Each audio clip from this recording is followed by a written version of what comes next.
This is the Aussie NFL Fantasy Show. It's like riding a bike, mate, but when you come on this pod, it's kind of like riding a bike with no seat. You know, that is hard to take in, but, you know, sometimes you just got to do what you got to do. Aussie? So I'm running at 13 personnel in SIZZLE QUINNY's league. I'm running 3 tight ends. Yeah, that was rough. 3 tight ends. Oh, baby. 13 personnel. Let's go. NFL? You know what we're going to do? We're going to sign tight ends. That sounds like a Jerry Jones move. As bad as that might sound, but that's a mindset you got to have in an apocalypse too. Fantasy. I was pretty confident in this guy, and I'll be honest, it was kind of awesome to listen to Kev fucking sigh when I took this guy off his starts the week board. This is the Aussie NFL Fantasy Show. I'll do an impersonation of you. Oh, thank you, Quinny. That was actually an exact recording. It wasn't actually Matty doing it.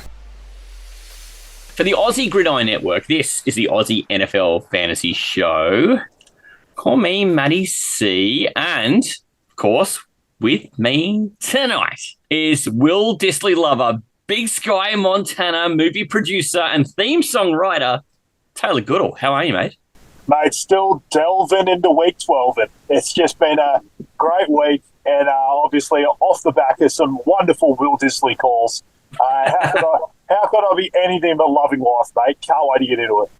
100%. Well, and joining us tonight too, and you'll have caught him on Friday's show. He's just a regular on our show. I reckon we must see this bloke every year. And if we don't, then maybe I'm just sounding an old man and my memory is failing me. But our mates from the SIZZLE QUINNY podcast, we've been absolutely so lucky to get some time with Simon Quinn, or as everyone calls him, Quinny, SQ.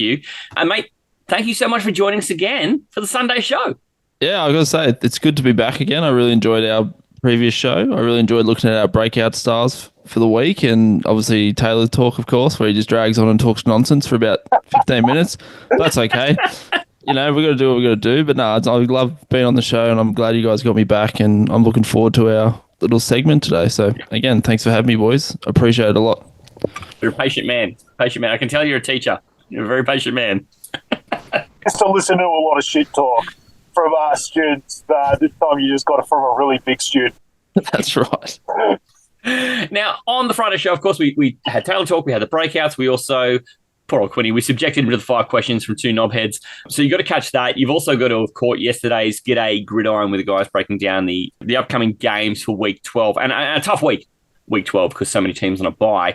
That's what's going to make this week interesting, because we're going to drag in the mailbag in a minute, and we're also going to go through a starts of the week, which is going to be super contentious, because I think starting percentage will come into question a lot tonight, and we'll provide an update on scoreboard there and how we're all traveling from last week. But guys, I'm ready to bring in the mailbag. Let's go and help the people. You ready? I'm ready. Where's the mailman? Need some advice? Would you rather have a small slice of a lovely cake, Who has the mail? or would you rather a huge piece of a dog shit cake? Thanks to your questions at Pastry Press NFL. And Aussie NFL Fantasy. I guess this is kind of a shit cake, but it can be a decent cake too. All right, so first one is from @Project Tarzan. So getting a load of that one. That's a heck of a handle. Yeah, right. Tarzan. Yeah, right. Cool. Yeah. For the rest of the season, Josh Downs or Malik Neighbours? Oh, geez. I'm probably going to go with... I'm thinking Josh Downs, I think. I think he has potential, I think, to go well for the rest of the season. And I think compared to the other option, I think I'm going to go with Downs. Again, I don't really watch many Colts games or anything like that, but on just my gut saying this guy looks pretty good, so I'll go with him. And like Malik Neighbours was super hot for about 3 or 4 weeks in a row. He got hurt, missed 2 weeks with the concussion. He kind of hasn't been the same since, and now he's about to be subjected to a quarterback change. Tay, do you think the quarterback change helps him or hurts him? I think it's pretty neutral, honestly. Like, it's one of those ones where, like, going from Daniel Jones to someone else isn't as big a drop-off as you saw, like, from Dak to Cooper Rush or Tua down to fucking Huntley and those other bags of dicks that they had behind him and Skylar Thompson. I don't think it's as drastic as that, because what he was getting supplied from Daniel Jones was, getting supplied a couple of arseholes really a game. So I don't think it's that big of a downgrade. I would be on the Malik Neighbours side, because I just believe the talent of him. I just think he's one of these guys that is going to be able to sort of just get himself open for, Tommy Cutlets enough don't get me wrong, I don't think it's going to be one of these things where, fucking DeVito's going to be passing for 300 yards or anything like that. But the problem is for me with Downs is I just don't trust him with Anthony Richardson either. Anthony Richardson, but he has games where he doesn't even throw 50% completion rate. And yes, he wasn't too bad with him last week, but I haven't seen enough consistency of Josh Downs with him. So I have just as much concern about the quarterback situation for Downs, even though it is the, quote-unquote starter for the Colts actually there. But the problem is it's not like he has a great arm. So I just don't know week to week what it's going to look like for Downs. And obviously Pittman, even though he's got the back issues still there. Alec Pierce weirdly seems to have the best connection with Richardson because, Richardson can't, throw a 10-yard pass, but he seems to be able to complete an 80-yard one. So that's my only issue with Downs moving forward is I just don't trust it with Richardson. So I'm probably just going to err on the side of talent with Neighbours. But again, Neighbours doesn't have a huge upside with the quarterback situation. It kind of reminds me of, Lamb with Cooper Rush. I just don't think the offense is going to move that well. Gosh, it's a toughie, isn't it? Because you've got a track record of a guy who's scoring a bunch of points, and then you've got the promise the guy who's got a lot of talent, but he's undergoing some changes. So it's a tricky one. But okay, so we're split vote on that one. And God, I don't know. If I had a gun to my head, I think I'd be still trotting out Neighbours and just living with what I live with. But I get the Downs thing, and I don't know if there's a wrong answer or a right answer to this one. It's a toughie at Project Tarzan, but there you go. That's what you get. You've got a very gentle lean towards Neighbours, maybe. The next one comes in from SAHD 1080. SARD 1080? I don't know. It's a running back one. Similar thing. This guy or that guy. Pollard or Najee rest of the season? Oh, that's a weird one because I brought up Najee as a sell buy a couple of weeks ago just because of the matchups he has at the end of the year. Like, they're all bad. But Pollard. Ugh. Oh my God! It doesn't matter what the matchup is for Pollard because the Titans are so bad themselves. And you've seen since Spears came back that it is pretty much a 50-50 split. Even though Pollard needs to look better, the problem is the Titans are down in nearly all their games. And yes, Pollard can catch passes, but every single game he seems to be 5 for 18 or something now because there just isn't enough game for the Titans to actually be able to run the ball, and their offensive line is crumbling. But then they're just not getting anything done on the ground at all between Spears or Pollard. So that's my issue is that the Titans, even if they had better matchups than Pittsburgh, I don't think it matters because if they're down quickly, then all of a sudden it doesn't really matter how good the matchup is on the ground anyway. Whereas Najee, yes, some of the matchups are bad, but it's a couple against Cleveland that I think he still should be able to actually run the ball okay. 100%. They're just getting torched in the air, so it's making their defense on the ground look better than it actually is.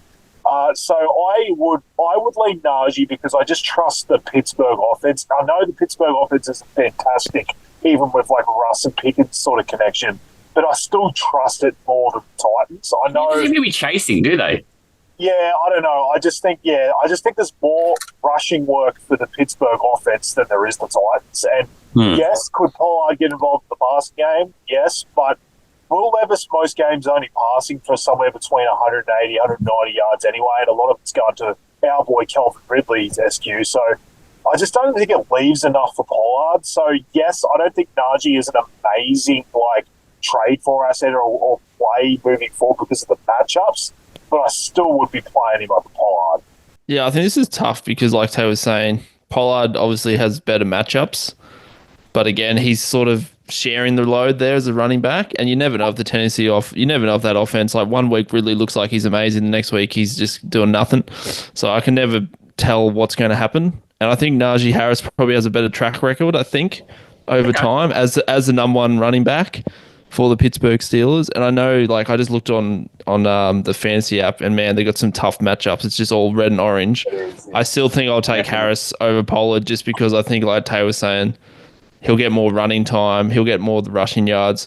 They won't be trying to catch up all the time. They're a pretty consistent offensive team. So I think he'll get enough volume to justify him. Probably I'd pick him going forward. But again, I don't like either of them, to be honest. Yeah, it's a bit of a pit, isn't it? But look, I feel like you kind of got to go with the pedigree here, and Steelers just don't tend to be trailing us the same way, and even when they're behind, it kind of feels like they'll stay balanced. So, I kind of get it. So That's SAHD 1080, SARD 1080. Let's lean Najee. Last one I've got. Oh, hang on. From at Sexy Sizzle, can Quinny tell me who won our matchup this week? Oh, hang on. Oh, hey, jeez. Hey. Quinny coming in hot. Sexy. Sexy Sizzle. Sexy Sizzle. Okay, well, let's can that one. This one's... How about that? That was pretty good. Okay. Oh, a jumper Javonte. Last one here. Knicks or Goff rest of season? Oh, man. Like Tay was saying on our previous episode, I was a big fan of Bo Nix. I was like, he was probably the one I'd be looking out for. But I just You're feel like hot on him in 2 QBs. I was pretty hot on him. But I just think the Detroit Lions offense just looks amazing. And Goff's always putting up points. They're always trying to score, which I love. I love how they're just being vicious. They're just, they're just hand on the throat. They don't care. I love that mindset. So I kind of like the Lions in the NFC quite a lot. And I think Goff's got so many weapons.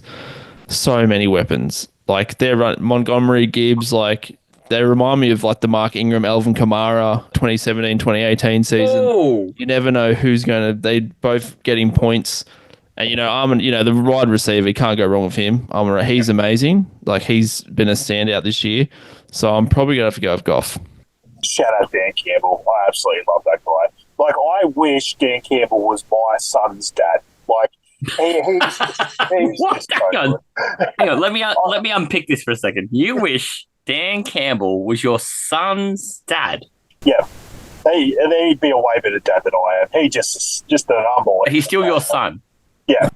Don't do that. This is a wild call. I don't know where he's going with this, but anyway. Okay, I'm just gonna jog on. He's just so good, mate. I love that meme that I posted in the group chat, and it was Dan Campbell up 52-7, and it's showing the Remember the Titans scene where it's if you guys give up another yard, you're off the team next year. Yeah. It's just they're not going to get another yard. Yeah. 7 and still just trying to beat the fuck out of the other team. And it's just so amazing. And we talked about Goff at the start of the year. He's fucking playing in domes every fucking week, and that offense is just amazing. It's funny because when Hutchinson first went out, I said to you, Matty, I said I actually think this could be good for the offensive pieces even more because if they're giving up more points, then that means their offense could actually be scoring even more. But it turns out it doesn't fucking matter. If they're up by 100, 10 points a week the last 2 weeks. Yeah, great. Or down by 20, it doesn't matter. They still throw. It doesn't matter in any situation. It's okay, yeah, they're going to run the ball a lot because of how good their offensive line is and how good their running backs are. But then all that just turns into is 3 running back runs, and then all of a sudden a play action, there's just 100 guys open because they're so good. I'm with you. I can't go against Jared Goff. I just think, yes, there are probably, in our league, in Sizzle and Quinny's league, you get 6 points for a rushing touchdown, and, rushing yards sort of favour, rushing quarterbacks in general, but even more in that league than general leagues. So there is, a slight lean, you could say. I wouldn't hate anyone taking Bo Nix. That's why it's an interesting question. Yeah, it is because of the rushing baseline and everything and the ability. Can't just throw Nix out, can you?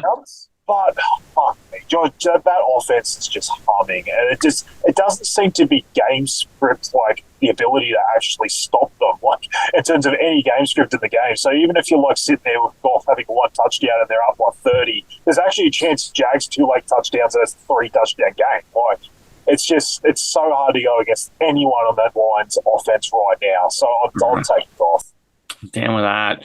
I mean, there's a part of me that's gee, check out Nix's schedule on the way home. And I'm well, check out how Goff just piles up 50 points a week. So just, yeah, look, even when their first 3 touchdowns last week were rushing touchdowns, why would they ever need to pass? And then Goff goes and throws for 150 touchdowns. So, mate, it's difficult to go by. All right, so on that one, jump. I don't know if it's jumping Javonte or jump in Javonte, but there you go. That's your answer. Goff with a bullet. It wasn't Estime, or I thought Estime was the right running back one. Oh, that's a contentious moment. Actually, I've got to pay off 2 water bets to Kev, and I've gone ahead and done that, and I've sent in the videos, and no worries. But I am very much looking forward to his Estime video. He was so strident. Yeah, he was so keen on it. It was so funny because he wanted to talk shit about starts of the week, but I felt like we just pile drived onto him about the estimate call, and almost like Mantika had to shut up. Even though he won again at starts of the week, it really felt like he didn't have the ability. Like, I felt like he talked way more shit when he won the first week than he did last week. I don't know. That's how it felt to me. Same. I feel like he kind of knew we sort of had one of these like little ace of spades up the pocket that we could play. Anytime he wanted to drag out the still undefeated 2-0, we're like, estimate. Just whisper it into the breeze. Exactly. He's a great sport, though, and I'm so glad that Kev has been part of the show. Even though he was picking a team last week, he still went and picked the Scraps team. Did you know that? Yeah, of course I did, mate. He just goes straight away. I think he's going to be happy that Sizzle didn't turn up tonight, because we were going to have Sizzle and Quinny pick separate teams, and then we were going to take the average of their two teams to be the world score. So he didn't be able to pick a team, but now he can again. Because we thought trying to get Sizzle and Quinny to pick one team together might lead to some head clashes, and it might see the final split of Sizzle and Quinny, and we could not have that on our conscience. Of course not. That was the way we were thinking about it. But there you go. So Kev, thank you so much. I've paid off my water bets for the Raiders quarterbacks, for fuck's sake. Why are we betting on Raiders quarterbacks? But there we go. We're both too stubborn. And I'm looking forward to the Denver running backs one, because that's what we bet on, apparently. And what that means is it's time for Starts of the Week. In the beginning, there was nothing, a featureless void. From the formless primordial state, a legend was born when forces combined to create a solid object of significant value. As planets were formed and Earth itself was shaped, the object lay awaiting its destiny. Seas rise and fall, mountains emerge, and upon the highest mountain, an intrepid adventurer happens upon the object. A worthy prize for ascending this to the tallest of peaks. This object has been documented to be held by many of the great dynasties of mankind, from the Persians to the Hans, the Mongols and the Ottomans, lives lost defending it from those who seek to possess it. Now it is in the trust of three wise men who also reach such pinnacles, to be held by he who imparts the most astute knowledge upon fellow mankind. The winner of the annual Aussie NFL Fantasy Show Starts of the Week. Now, Quinny, Starts of the Week, it's a precious beast. It's a precious beast. You got to approach it with an equal dose of anger and aggression, but also with respect and some gentleness. Kev has not really respected the gentleness bit, and he's just gone and blown our doors off. He, last week he went and threw up a 49.8. Yeah, right. Well, I guess it's less than. It's in the ballpark, right? It's below 50. He said he was going to score 55, though, so it feels like a loss. He did. He said 55.5, I think, and said was his under. And so he went under, so he really went shit. But I also said, mate, I'm pretty sure 45 is going to be enough to beat you chuckleheads. And it almost worked. I came in at 48.9, and, that's pretty close. So I was a better point behind. Tay, you still rolled up a 40. Russ was awesome. That was a real good start. So you have Russ with 7, Chubb with 5, 8.8 from it was Jacoby Myers and Joku, mate. Yeah, did a lot. My tight end position, mate. That's why I've gone the 3 tight end set in one of my leagues this week, because tight end really held me together last week. So I thought, you know what, if I'm nailing that position, let's just fucking keep going with it. And you were nailing it. Kev's team, he got 5.5 out of Estime in full PPR and another 7 from his wide receiver, Sid Tillman. And he got 12.3 out of Hunter Henry. So not bad. But then on Monday Night Football, Justin Herbert came in and he was right on the edge of winning the segment, and then Herbert fumbled it. And Kev, he works in remote areas. He's not always in reception area.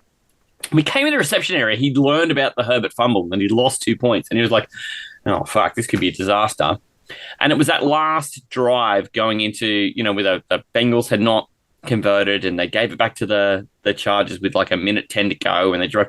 And there were 2 passes in that drive that got in there, and it gave over 24 points. And that was what he needed. Both to Ladd, I think. It's unreal. My side, Goff did all my heavy lifting. He scored 75% of my points because he had 34.5 points, and ETN only dragged up a 6. I got 8 out of Keenan Allen somehow, but Tucker fucking Kraft can lick my nuts. He goes and puts up a 0? A fucking 0?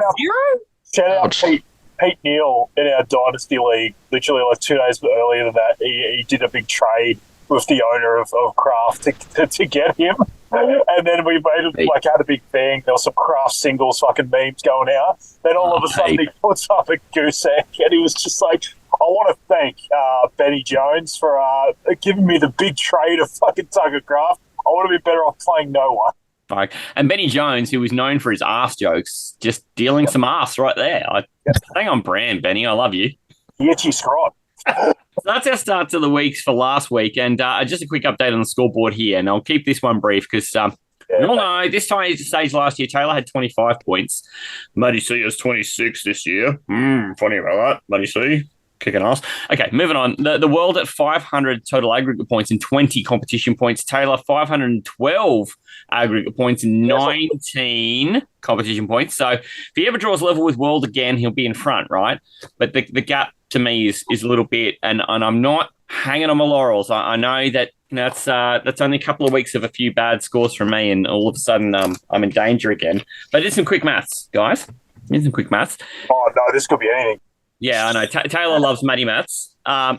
Tay, your minimum score for the season for the way out is 25 points, which means I've got you covered already for your minimum score. But you could end up with as many as 37 if you just win every week, right?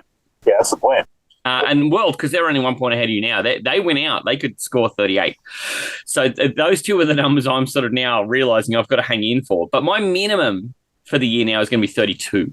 6 1 points. So it kind of makes me feel good that you guys have got so much work to do and I can start maybe looking at floor a bit more than ceiling, but see how it goes. Quinny, do you know what? Because Kev won last week, you get to pick the order. You kind of tipped your hand a little bit on the Friday show about what you might do, but have you had a chance to think a little bit further, and do you want to keep your order or do you want to tweak it? No, I'm happy with my order. So Matty 1, me 2, Tay 3. I'm the arsehole end. Let's go. Been a while. Yeah. I've been on the turn a while.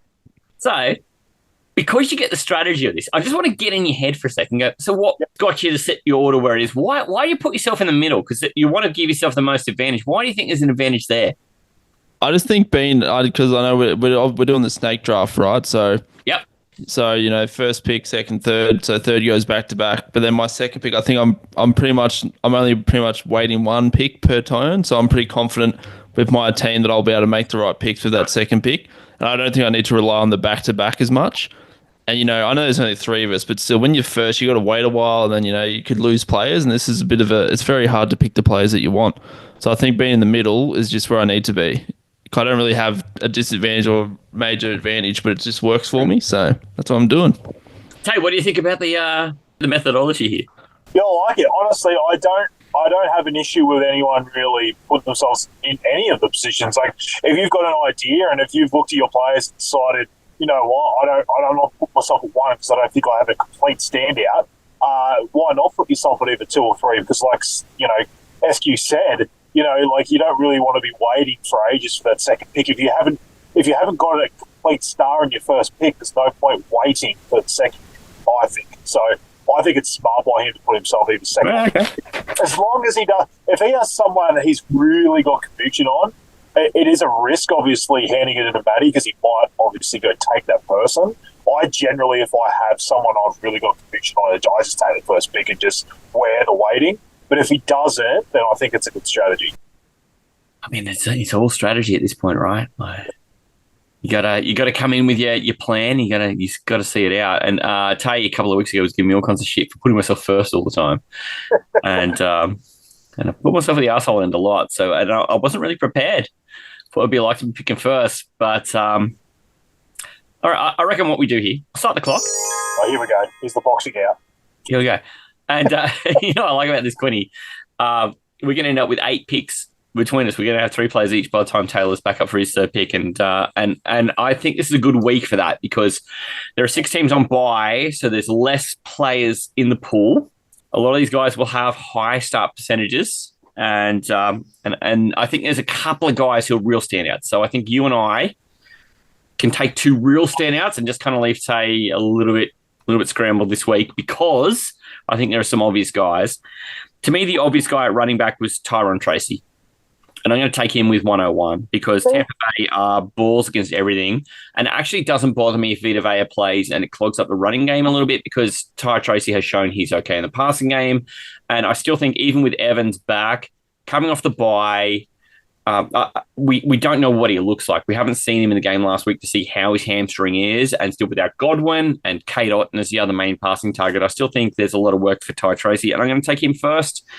He's 42% owned right now. 42% started right now. Open for discussion. I don't think he fits. I looked at him and said there's no way he fits. He was 65% started last game. I'm at 42 when I checked, but it's 42 on the app too. So with the guys that go on bye, I normally look at what they were the game before they went on bye, and he was at 65% before he went on bye. So I can't imagine how he doesn't go back to that after playing well. So that's my concern. Like, I just didn't understand. Love it. Like, that's a pretty obvious way to look at the bye guys. I just didn't even write him down because I just looked at the fact he was 65% started before he went on bye. I just thought it. And Gritty, what I'm doing here is I'm just ruling it out for everybody. It's a smart strategy. I either get it. I do that too. Well, that's what I was thinking. I'm like, I think I was going to say he's going to be one of my picks too, but I get where Tay's coming from. So I'll allow it. Righto, well, I'm going to move on then and I'm going to be an absolute psycho here, and I'm going to go and pick my quarterback and pick my boy, Bo Nix versus the Las Vegas Raiders. Nice. He's 39% started, coming off a 29-point game. Don't know what else I need to say. No. What else to say? That sums it up. Bo Nix. I love it. Good pick. Great pick. Solid first round pick there. Beauty. And now that puts you on the clock. And and here, because quarterback, I've taken a quarterback now. There's no pressure on you to take it one straight away. There's plenty of opportunity to pick another position, know that you can get back to it, unless there's somebody you're desperate for a quarterback. No, I think I got to go with my safe bet for the week. And I'm going to go quarterback 2, my boy Tua. It's time. He's currently at 38%. 36% starting. Yeah. So I think it's time for him to have a breakout game. And, like similar to what you said about Bo Nix, he's coming off a 23-point game. New England Patriots I'm not really scared about them. And I think him and Tyreek finally have the connection that I need. So I'm going to go Tua with my second pick. Interesting. There you go, Tate. So, and I love this because Quinny, we waxed lyrical about this on Friday. I was kind of wondering, okay, so if I get Ty Tracy now, I'm pretty sure I won't get Nix, and I'll keep Tua in mind. But I love that. Bang, bang. 2 best quarterbacks to me this week, Dawn. Yes, okay. It was interesting that you went the same position because it straight away means I don't have to worry about quarterback for the whole rest of the draft. So I also think you would have taken one of those too, Tay. So do I. I think he might have taken one of those too. But we could be wrong. I wouldn't have on that turn, but if I eventually picked my quarterback, I may have gone. Oh, yeah, Bo Nix was number 1 on my list, so there's a chance I would have. But there was 2 other positions I just thought had less depth. There's one position which I'll take straight away that I really only had 2, maybe 3 guys I was that keen on. Oh, I like this. So I'm going to take Jerry Jeudy up against the Steelers. It's not an amazing matchup, but I cannot go away from the targets. It's insane. Like, 100%. Has been there. He's basically had 10 targets every single game. Like, he is just so involved in this offense. I just cannot go away from him. He's still only 30%. Well, he was 30 this morning. I don't think it's all of a sudden going ridiculous. Oh, it's about the same. I trust that. I still think I said this to you, Matty, like when Cedric Tillman had that first breakout game and Jeudy didn't, he still had a shitload of targets and he had a shitload of snaps. He was at like 95% of the snaps, whereas Tillman and Elijah Moore were a lot lower. And I was like, look, I just think the talent's going to win out of Jeudy. And the fact he's playing every fucking snap, I just think eventually that's going to work out. And it 100%. has. So I just think he was the guy that I had. There's another guy I was pretty keen on at wide receiver too, but yeah, he was just the one that I had first. It's interesting because I actually felt like running back weirdly in a week like this where sometimes it's hard to really thread the needle and get like a guy less than 50%. Like we've had some weeks where there's been no buys and it's been like impossible to find. Disastrous. But weirdly, I kind of actually don't mind this week. I actually found about 4 guys that I'm kind of okay with starting with any of them. Yeah. I don't know. I kind of still feel like I might take it. Obviously, don't need to take quarterback, so it's only really picking between running back or tight end. A few tight end players I don't mind either. So I am going to take Bucky Irving up against the Giants because I just think they've clearly gone to him to be the between the tackles runner. And I think against the shitty Giants team, I think that's who I would rather have than, say, like Rashad White out of the backfield. I think they're going to be in front, and I think they're going to run the ball heaps. So that's who I'm going to take there. He was 27% started in his last game before bye, so I don't imagine it being much higher than that. So no, he's 28% this morning. Yeah. So, yeah, I'll go with Bucky Irving. 100% fits. I reckon you're Quinny. So I'm going to go wide receiver. Yep. And Tay might have mentioned this on the previous pod. I'm going Mike Evans. Oh, Tay! No, can't go wrong with Mike Evans. I know he's been injured. Tay was talking him up. You know, I had him last year. I wish I had him this year. I had him and Baker.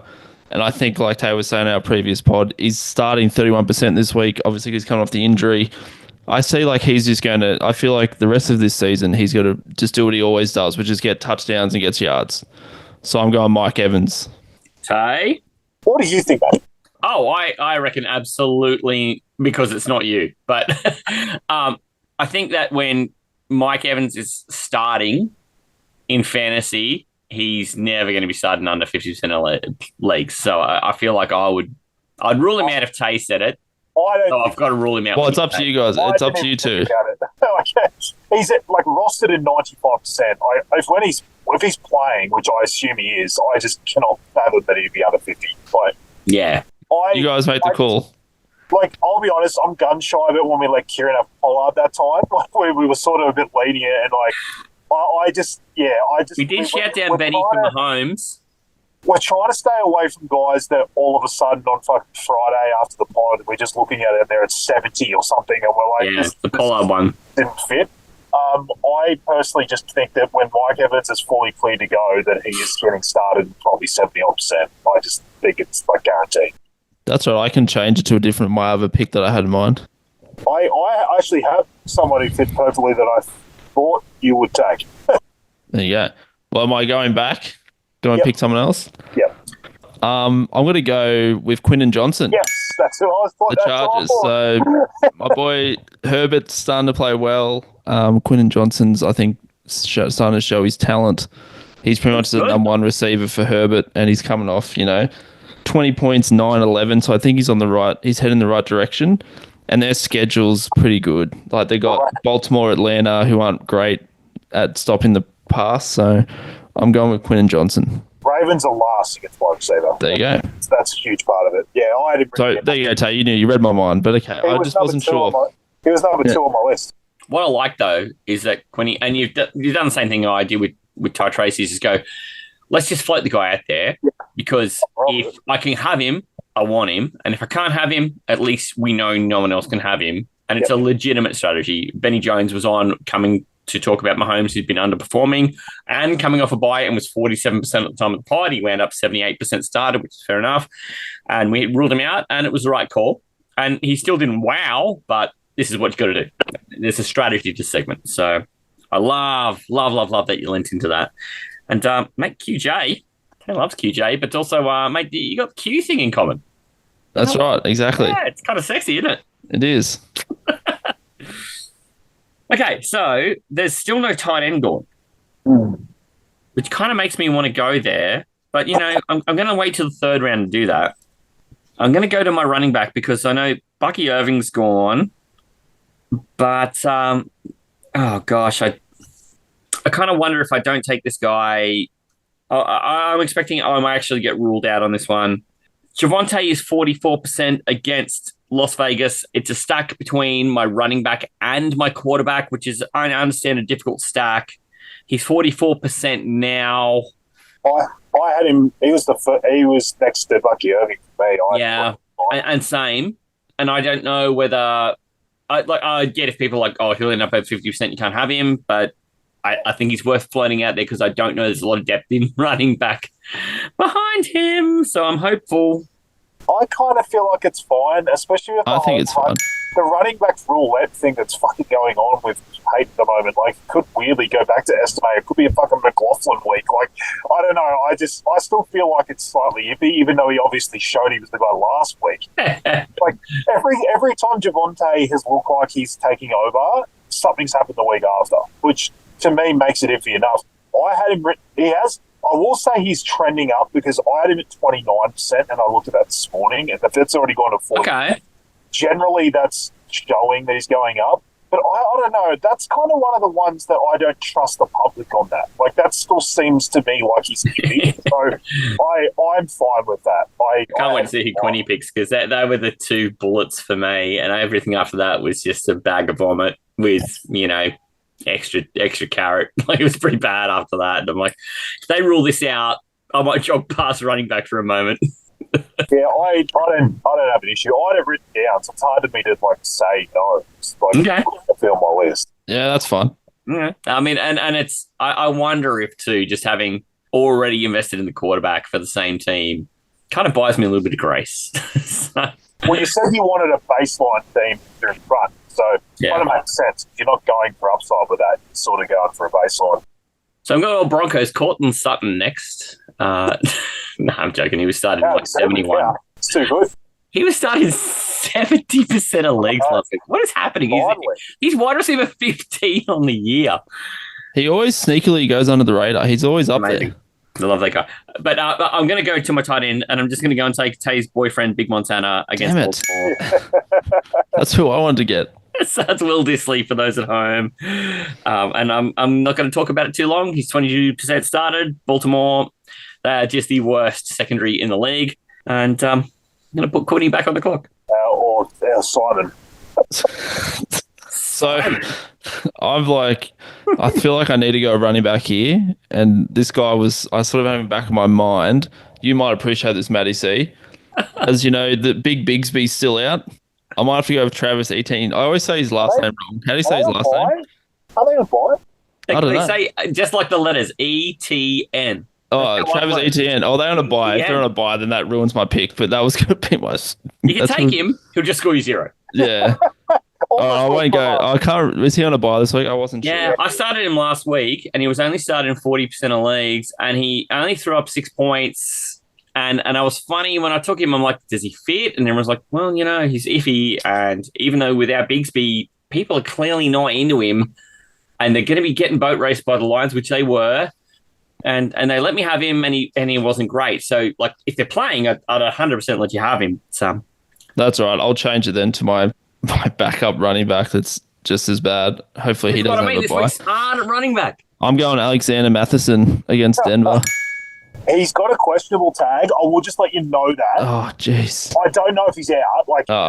He definitely picked up an injury. I just want to let you know, because the way that we set things up is if the guy gets ruled out, you just eat a 0. You don't get a backup or anything. Yeah, so there's no getting Zamir White as a backup. That's right. You got to take the guy, or you got to jog on. I'll just take the guy, and hopefully he plays. Yep, why not? And I wrote him down. I also had him. So I had him. He was probably the next most attractive guy as well. Running backs are very thin.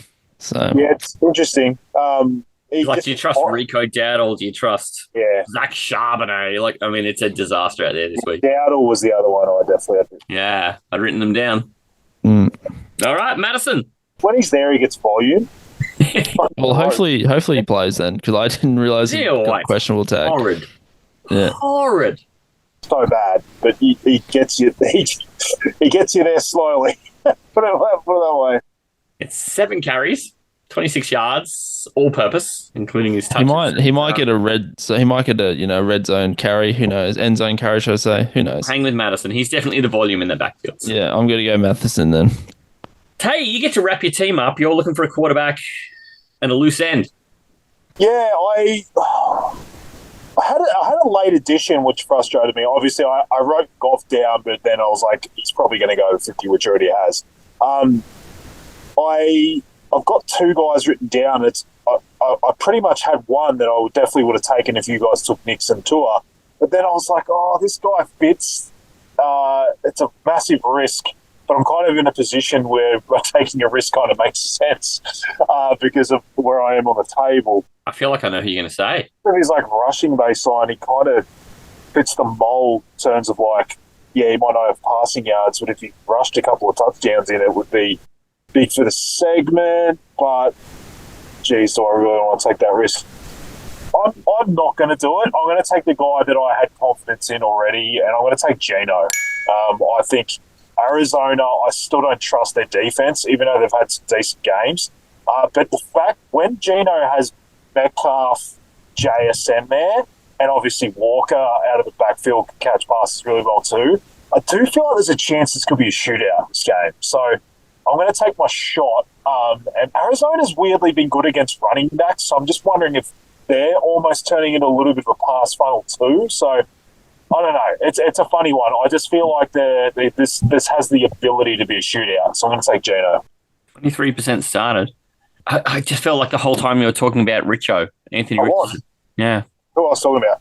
That's the one. That's the risky play. Like the Lions are fifth against quarterback, but the problem is like Richardson doesn't really fit the mold of like what they defend. He kind of can get out there and rush, and that's what I was saying. If you got a couple of rushing touchdowns, that would be an awesome baseline in this scoring system. But it's just such a massive risk. Like after what Russ did last week, I just can't have another fucking quarterback scoring like 4 or 5 points. Like if I was third to pick a quarterback, I would have just taken him. No, I thought about it. You're thinking about your standing as well, which is, it's 100% part of the game. And Geno versus Arizona, I don't trust either of the defenses, so I love it. Yeah, that's just what I decided. I was like, it could be when you've got both Metcalf and JSN there, it just gives me a bit more confidence in him. And I love them both. These times where he throws for like 300 yards. So, yep, all right, I will. Tight end. Yep. Got a few names written down here. It was definitely one I was going to leave to last because, I love Montana, but, I just feel like there was a few guys here I didn't mind. I think I'm just going to go off the hot hand and take Jono. Of course, he's against the Patriots, and we love Tua, don't we? So, yeah. Hopefully it's just Tua feeding Jono, right? Yeah. It's just... Matty C last. He's basically the good version of Jalen Waddle now. It's just basically you got Tyreek, and then it's just Jono. Like they seem to feed him way more than they do Waddle. So it almost feels like I'm taking Jalen Waddle on the tight end, like a good version of Waddle in tight end. So that's the hope. Good pick. Can you believe that's what the world's come to, Quinny? Right, yeah, well, considering, Tyreek Hill and Waddle were like arguably wide receiver 1A and B, and now it's complete shambles. Yeah. So disastrous. And John throws up a 28 in full PPR last week, by the way. Yeah. So, How about that? Well, for my pick, tight end, of course, I was always going to save this for last. I'm just going to go with someone who's consistent. I know starting, but I don't have to worry about it. I'm going Hunter Henry against Miami. Again, I think it's going to be a high-scoring game. So I think there'll be a lot of passing yards to go around. So I think Hunter Henry's going to be my pick. Help my Astro League team. Yeah, that'll help, right? Tay loves the old Astro League team. He's actually first seed. He's managed to get this far into the week without talking about it. But Tay, well done, mate. Just let it happen, mate. Just let it happen. I also had on the list of tight ends my ball sack Hurts. Yep, I had him too. Yep. Shout out Manjot. And I added Theo Johnson again. I was like, good matchup against Tampa and 28 against tight end. I was like, that was my 5 I'd written down. We literally took the top 3 in Disley, Jono, and Henry, and then there was a couple I added underneath. Oh, I had Schultz versus Tennessee just because Tennessee defended Toddler. Mm. And just because he's questionable, I kind of wonder where Laporta would land. Oh, fuck, that's been a disaster. I wrote him down. I mean, I didn't have a lot of intention in taking him because I like Big Fontana more than I like Sam Laporta. That's the world we live in. Oh, my God. Schoonmaker, I thought could have made the cut for my team from Dallas. Cooper Rush has to throw to somebody other than Lamb. 10 targets last week. 10 targets. Schoonmaker. So I now get a wide receiver to finish, and I kind of feel lucky about this. I was going to lean into anybody against Carolina, and I just feel like this is the week I could have a crack at Xavier Worthy. Yeah. He's 37%. They're not coming off a bye. kind of feel like this is the 1 week I can ask for him and probably get him. Well, you asked for him a couple of weeks ago and we said no because he kind of, even though he didn't have heavy production, it felt like people were still starting him, but I feel like he picked the right moment because he kind of had a couple more weeks where he was shit and then he dropped low enough for start percentage, so I've got no issue with it. Yeah, that's fine with me. I did think if I got shouted down on it, which I was prepared for, that I just moved to a Dunze against Minnesota. But look, I figured they're both kind of the same, right? We've got rookies against, questionable defenses, but where they're both they get their work, right? So Worthy's not just a target, but they just work in touches for him. And Adunze all of a sudden is kind of the focal point of that offense, the passing offense. So I figured either would be good. And I'll just go with the team that's winning games instead of the team that's kind of barely winning games. And at 37%, it means my team's got a lot of floor, maybe not a lot of ceiling, but we'll recap. I got to go first. I've got Knicks at Las Vegas, and then I went and took Javonte at Las Vegas. Worthy at Carolina, Will Dissly versus Baltimore, and that's 39, 44, 37, and 22%. Quinny, I like your team, actually. I do. You've got Tua at New England, 36% started. Madison at Denver, 20% started, but he managed to get some volume. QJ, love that. Quentin Johnson, 29% started. He's up against Baltimore, and then Hunter Henry versus Miami, 24% started. I mean, that's a pretty good team. I was pretty happy about that. I felt good about that. Running backs were a bit of a challenge, but I've got someone in the end, so hopefully he plays. I mean, QJ and Hunter Henry, that's like a floor. You got Tua, who we expect to have a good week. So if you're going to take a swing, hopefully the other guys can drag him along if it's tough out there. But if he actually has a really good day too, like I feel like you set yourself up for a good result here. It's a challenging segment. Tay will tell you how challenging it is this year. But Tay, Gino, Bucky Irving, Jerry Jeudy, and Jonnu. That team could do anything. Well, happy with it because, like, running back and wide receiver, I'm kind of glad those positions got to me to take the guys I like the most because there weren't, heaps of depth in it. But, yeah, I was happy with how it turned out. Obviously, Gino was sort of third on my list. I was fine enough for them. I think it could be a shootout. And Johnny was second on my list. So I got guys I liked, guys I got quickly. And, like I said, I've got to turn it around very quickly, and let's hope I can. One thing I sort of learned, I listened to the Week 12 show from last year today just to get an idea of how the world's changed. And here I was starting Josh Dobbs as my quarterback this time last year. Holy shit. And what I realized is I didn't mention the start percentage for a lot of my guys. I ended up having to go back and look it up through my show notes. I write all this stuff down as we talk. Yeah, wow. And I found it in my notebook. So I'm going to make sure I read them out. So you've got Gino versus Arizona at 23% started.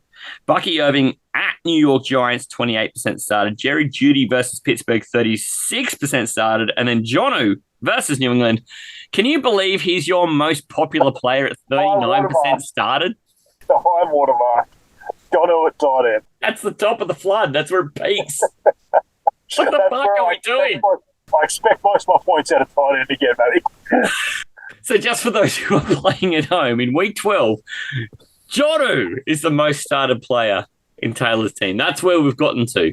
Yeah, that sums out my season, I think. Quinny, how do you feel? You've made it through. Overall, I'm feeling pretty good. I think I was a bit nervous at the start, but I think I came through and did what I had to do. Gave the people what they wanted, of course. I'm an entertainer, but hopefully my team steps up this week. I was pretty happy with it. I got most of my main picks, which I wanted. Yeah, good. And then I had a couple, like you guys mentioned, a few that I wasn't too sure about, a bit iffy. But I think overall I enjoyed it. I had a great time. I think my breakout starters will be good, and I think my draft team will be pretty good too. So fingers crossed I get the win. We'll see. I actually really hope that you ace both, that your breakouts and your starts team kick ass, because, mate, it's always nice when the guest comes on and it's crush it. It feels really good.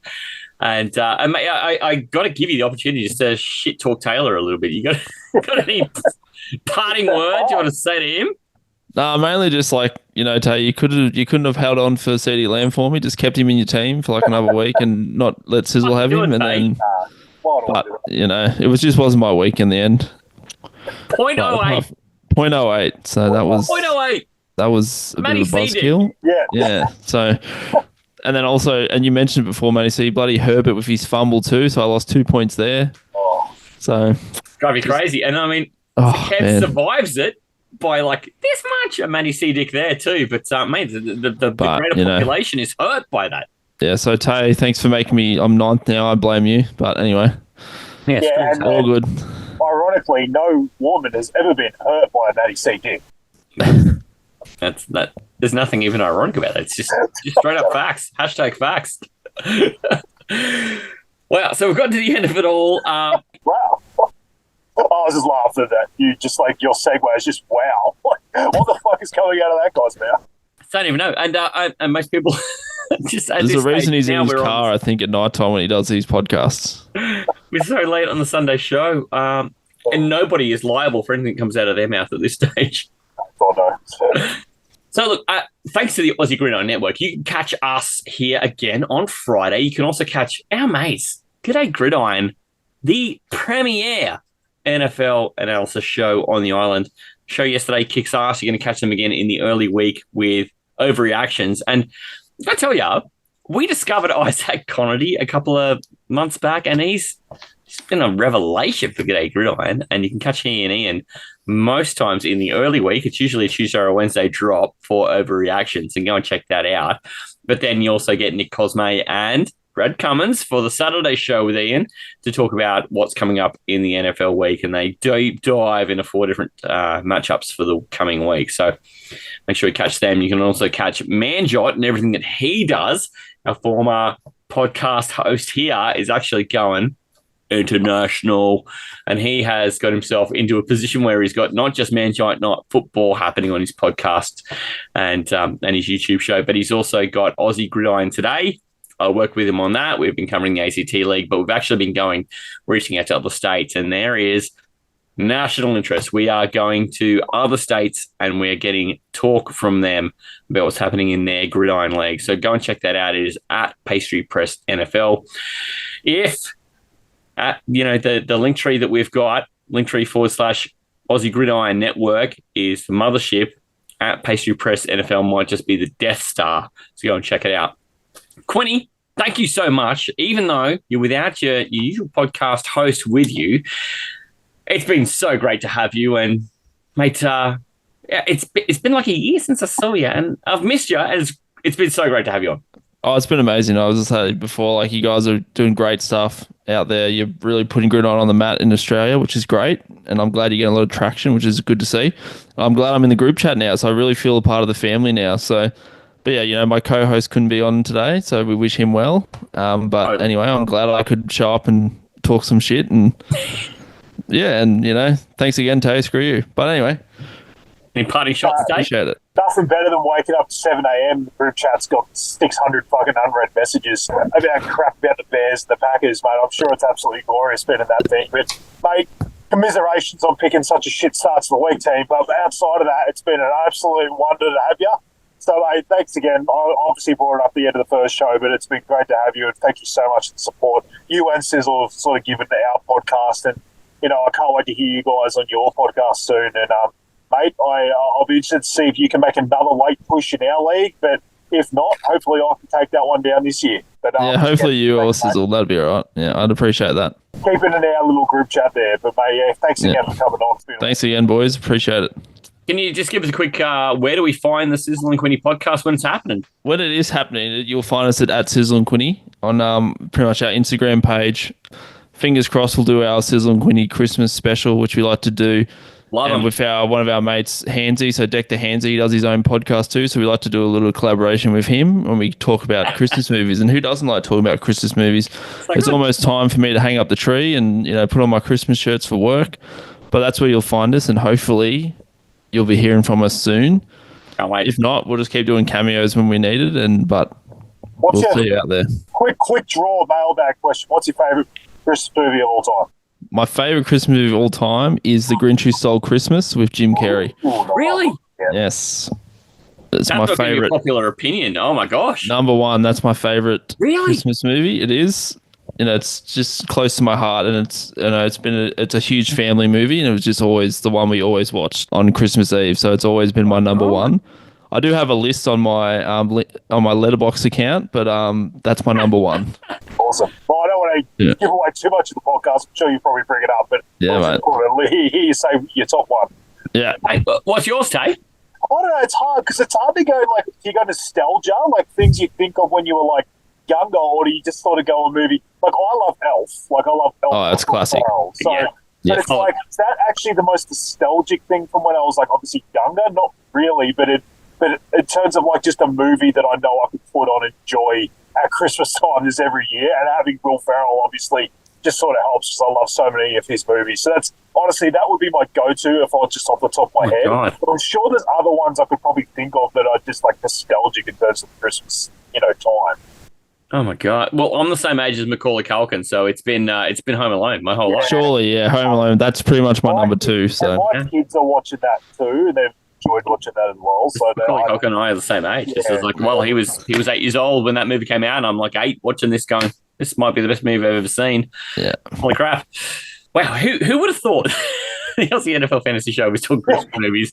We've been No, It's the right time. It's the right time, boys. We're nearly there. A week away. It's amazing. Thank you so much for taking the time out to join us. I know we're recording late on a weeknight for a man who teaches our future generations. Thank you so much for taking the time, Quinny. Thanks, boys. I'll see you later. Good on you, mate. All the best. Hooroo. This is the Aussie NFL Fantasy Show. Winston, basically, I think this game here, you could tell me he threw 6 touchdowns and 6 interceptions in the same game, and I wouldn't be fucking surprised. I would play Jono over him this week. Oh. 100%. Aussie? I'd go really, really shit at start to the week this week. It'd be awesome. I'll see how I go. I'm a bit rattled, but I'll figure it out. Rattled is Taylor's thing. Yeah, that sums out my season, I think. NFL? Hang on, let me unpick this for a second. You wish Dan Campbell was your son's dad. Fantasy. Ironically, no woman has ever been hurt by a Matty C. Dick. There's nothing even ironic about it. It's just straight up facts. Hashtag facts. This is the Aussie NFL Fantasy Show. Suck on my Chubba Hub? I don't know. That's good enough. I was about to say he did beat around the reach bush.